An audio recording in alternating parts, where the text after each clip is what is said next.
We bought our very first car. I know it's not such a big deal for a lot of people. A lot of you probably have reached this milestone ages ago, but this is pretty big for us, and I'll tell you why. When Kim and I first got married, our financial situation wasn't so good. Because we couldn't afford a car, we got around by public transit, which wasn't so ideal, living all the way out in the suburbs. She got there.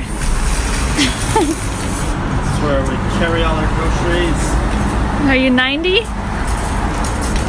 No, just got no car. But everything turned around 2 years ago once I switched from being self-employed to getting a stable job, and Kim finished school and got a job as well. That's when I started looking into buying a used car. Here's the problem though. I've got a pretty big fear of getting ripped off, especially when there's a lot of money to lose. So with all the stories I've heard of people getting ripped off by used car salesmen, I was really nervous about visiting car dealerships. But I knew there were a few things that I could do to minimize my chances of getting ripped off. 1, I could learn more about cars. I knew nothing about them. 2, I could familiarize myself with the market value of the car that I wanted to get. 3, I could get a stronger understanding of our financial situation and our financing options, something that I'm really weak in. 4, I could learn to be a better negotiator. And 5, I could always just walk away. And so for several months, I did all the prep that I could do, bussed all over to a bunch of inconveniently located car dealerships, and kept on walking away because no one would budge from the sticker price. I can't pay sticker price, not after seeing that episode of Fresh Off the Boat. Did you get a good deal? I got a great deal. I got that deal. Paid sticker price and not a penny more.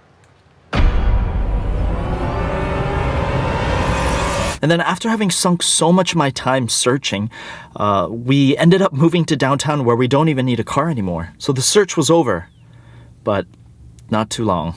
Earlier this year, we found out we're having a baby. With the new addition to the family coming, I felt like now we really needed to get a car. So I had to go right back to my exhausting car search routine. This time though, I got a bit obsessive with all the prep that I was doing. But even with all that prep, I would just shut down once I got to the dealership. Eventually, after so many failed attempts at making a deal that I could feel safe with, I just came to a breaking point. I had zero confidence in myself to step foot in another car dealership. That's when I knew that I was dealing with a pretty strong fear. Honestly, I felt too scared to do this on my own. Yes, I know, being in my mid-30s, I should have the confidence to do this on my own by now, but I don't. I'll share more about it in another video, but growing up, I've just had very little experience with money. I imagine that my lack of confidence in this area is similar to how some people might feel so inexperienced in dating that they seek the services of professional dating coaches. Just like that, I was even willing to pay someone to help me out. So I reached out to my friends on Facebook. I made a public post on my wall asking for help, and so many people responded kindly. In the end, I chose to go with a friend's work colleague who actually used to sell used cars in the past. We went together to the dealership. He helped me feel safe throughout the whole process, and I finally said yes to our very first car as a family, a 2018 Honda HR-V. When I look at this car, I don't just see a thing that takes us from point A to point B, which is how I normally look at cars. I see progress. Although someone held my hand through the whole process, I did take a step forward. I see how blessed we are to have such a supportive community, and I see a bit of our dreams as a family coming together. I feel so grateful for our first family car.